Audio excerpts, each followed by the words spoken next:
고린도전서 제15장. 형제자매 여러분, 내가 여러분에게 전한 복음을 일깨워 드립니다. 여러분은 그 복음을 전해받았으며 또한 그 안에 서 있습니다. 내가 여러분에게 복음으로 전해드린 말씀을 헛되이 믿지 말고 그것을 굳게 잡고 있으면 그 복음을 통하여 여러분도 구원을 얻을 것입니다. 나도 전해받은 중요한 것을 여러분에게 전해드렸습니다. 그것은 곧 그리스도께서 성경대로 우리 죄를 위하여 죽으셨다는 것과 무덤에 묻히셨다는 것과 성경대로 사흘날에 살아나셨다는 것과 게바에게 나타나시고 다음에 12 제자에게 나타나셨다고 하는 것입니다. 그 후에 그리스도께서는 한 번에 500명이 넘는 형제자매들에게 나타나셨는데 그 가운데 더러는 세상을 떠났지만 대다수는 지금도 살아 있습니다. 다음에 야고보에게 나타나시고 그 다음에 모든 사도들에게 나타나셨습니다. 그런데 맨 나중에 다리 차지 못하여 난 자와 같은 나에게도 나타나셨습니다. 나는 사도들 가운데서 가장 작은 사도입니다. 나는 사도라고 불릴 만한 자격도 없습니다. 그것은 내가 하나님의 교회를 박해했기 때문입니다. 그러나 나는 하나님의 은혜로 오늘의 내가 되었습니다. 나에게 베풀어 주신 하나님의 은혜는 헛되지 않았습니다. 나는 사도들 가운데 어느 누구보다도 더 열심히 일하였습니다. 그러나 이렇게 한 것은 내가 아니라 나와 함께 하신 하나님의 은혜입니다. 그러므로 나나 그들이나 할 것 없이 우리는 이렇게 전파하고 있으며 여러분은 이렇게 믿었습니다. 그리스도께서 죽은 사람 가운데서 살아나셨다고 우리가 전파하는데 어찌하여 여러분 가운데 더러는 죽은 사람의 부활이 없다고 말합니까? 죽은 사람의 부활이 없다면 그리스도께서도 살아나지 못하셨을 것입니다. 그리스도께서 살아나지 않으셨다면 우리의 선포도 헛되고 여러분의 믿음도 헛될 것입니다. 우리는 또한 하나님을 거짓되이 증언하는 자로 판명될 것입니다.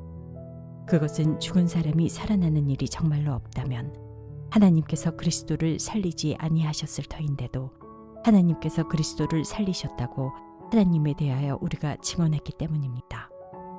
죽은 사람들이 살아나는 일이 없다면 그리스도께서 살아나신 일도 없었을 것입니다. 그리스도께서 살아나지 않으셨다면 여러분의 믿음은 헛된 것이 되고 여러분은 아직도 죄 가운데 있을 것입니다. 그리고 그리스도 안에서 잠든 사람들도 멸망했을 것입니다. 그리스도 안에서 우리가 바라는 것이 이 세상에만 해당되는 것이라면 우리는 모든 사람 가운데서 가장 불쌍한 사람일 것입니다. 그러나 이제 그리스도께서는 죽은 사람들 가운데서 살아나셔서 잠든 사람들의 첫 열매가 되셨습니다. 한 사람으로 말미암아 죽음이 들어왔으니 또한 한 사람으로 말미암아 죽은 사람의 부활도 옵니다. 아담 안에서 모든 사람이 죽는 것과 같이 그리스도 안에서 모든 사람이 살아나게 될 것입니다.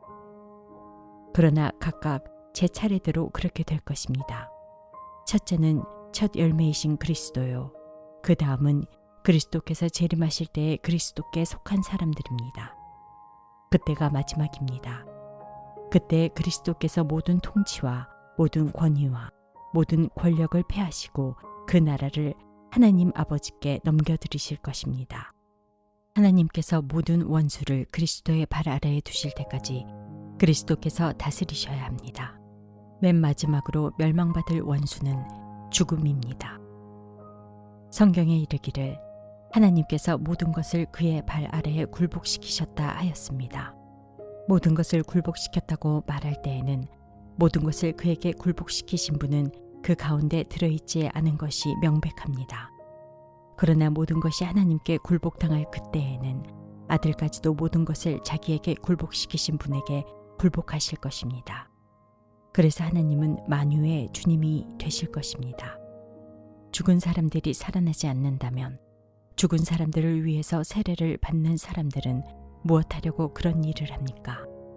죽은 사람이 정말로 살아나지 않는다면 무엇 때문에 그들은 죽은 사람들을 위하여 세례를 받습니까? 그리고 또 우리는 무엇 때문에 시시각각으로 위험을 무릅쓰고 있습니까? 형제자매 여러분, 나는 감히 단언합니다. 나는 날마다 죽습니다. 이것은 우리 주 예수 그리스도께서 여러분에게 하신 그 일로 내가 여러분을 자랑스럽게 여기는 것만큼이나 확실한 것입니다. 내가 에베소에서 맹수와 싸웠다고 하더라도 인간적인 동기에서 한 것이라면 그것이 나에게 무슨 유익이 되겠습니까? 만일 죽은 사람이 살아나지 못한다면 내일이면 죽을 터이니 먹고 마시자 할 것입니다. 속지 마십시오. 나쁜 동무가 좋은 습성을 망칩니다. 똑바로 정신을 차리고 죄를 짓지 마십시오. 여러분을 부끄럽게 하려고 내가 이 말을 합니다만 여러분 가운데서 덜어는 하나님을 아는 지식이 없습니다. 그러나 죽은 사람이 어떻게 살아나며 그들은 어떤 몸으로 옵니까? 하고 묻는 사람이 있을 것입니다. 어리석은 사람이여, 그대가 뿌리는 씨는 죽지 않고서는 살아나지 못합니다. 그리고 그대가 뿌리는 것은 장차 생겨날 몸 그 자체가 아닙니다. 밀이든지 그 밖에 어떤 곡식이든지 다만 씨앗을 뿌리는 것입니다. 그러나 하나님께서는 원하시는 대로 그 씨앗에 몸을 주시고 그 하나하나의 씨앗에 각기 고유한 몸을 주십니다. 모든 살이 똑같은 살은 아닙니다. 사람의 살도 있고 짐승의 살도 있고 새의 살도 있고 물고기의 살도 있습니다. 하늘에 속한 몸도 있고 땅에 속한 몸도 있습니다. 하늘에 속한 몸들의 영광과 땅에 속한 몸들의 영광이 저마다 다릅니다. 해의 영광이 다르고 달의 영광이 다르고 별들의 영광이 다릅니다. 별마다 영광이 다릅니다. 죽은 사람들의 부활도 이와 같습니다. 썩을 것으로 심는데 썩지 않을 것으로 살아납니다.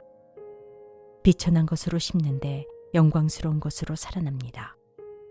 약한 것으로 심는데 강한 것으로 살아납니다. 자연적인 몸으로 심는데 신령한 몸으로 살아납니다. 자연적인 몸이 있으면 신령한 몸도 있습니다. 성경에 첫사람 아담은 산 영이 되었다고 기록한 바와 같이 마지막 아담은 생명을 주시는 영이 되셨습니다. 그러나 신령한 것이 먼저가 아닙니다. 자연적인 것이 먼저요. 그 다음이 신령한 것입니다. 첫사람은 땅에서 났으므로 흙으로 되어 있지만 둘째 사람은 하늘에서 났습니다.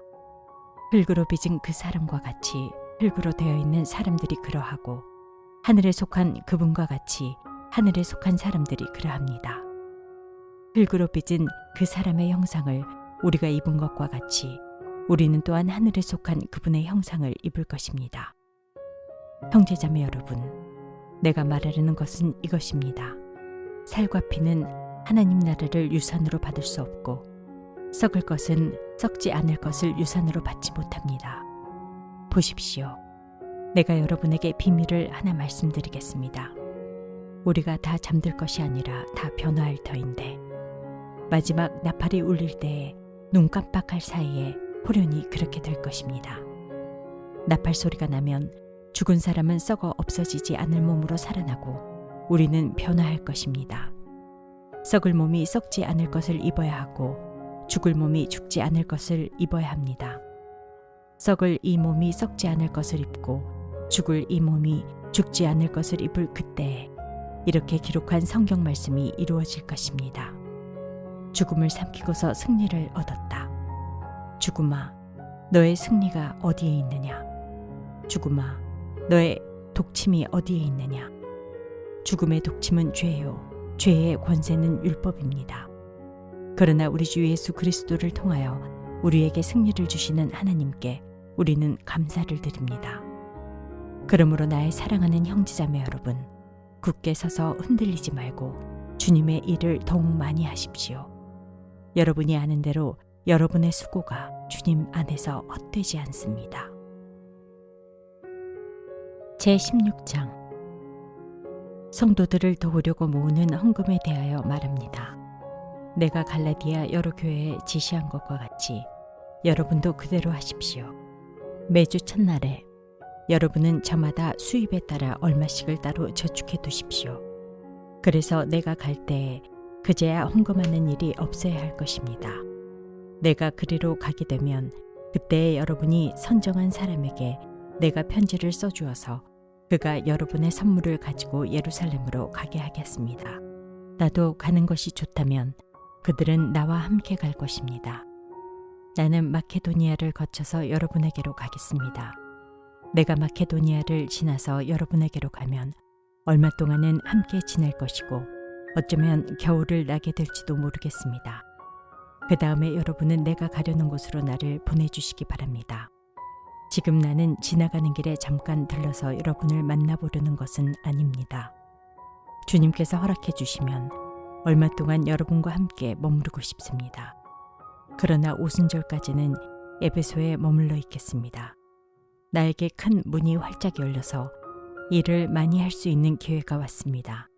그러나 방해를 하는 사람도 많이 있습니다.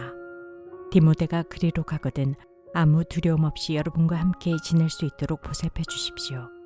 그도 나와 마찬가지로 주님의 일을 하는 사람입니다. 그러므로 아무도 그를 업신여겨서는 안 됩니다. 그리고 그가 내게로 돌아올 때 그를 평안한 마음을 지니게 해서 보내주십시오. 나는 형제들과 함께 그를 기다리고 있습니다. 형제 아볼로에 대하여 말하겠습니다. 내가 그에게 다른 형제들과 함께 여러분에게 가라고 여러 번 권하였지만 그는 지금 갈 마음이 전혀 없습니다. 그러나 적절한 때가 오면 갈 것입니다. 깨어 있으십시오. 믿음에 굳게 서 있으십시오. 용감하십시오. 힘을 내십시오. 모든 일을 사랑으로 하십시오. 형제자매 여러분, 나는 여러분에게 권합니다.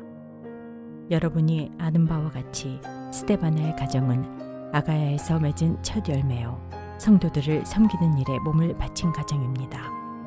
그러므로 여러분도 이런 사람들에게 순종하십시오. 그리고 또 그들과 더불어 일하며 함께 수고하는 각 사람에게 순종하십시오. 나는 스데바나와 부드나도와 아가이고가 온 것을 기뻐합니다.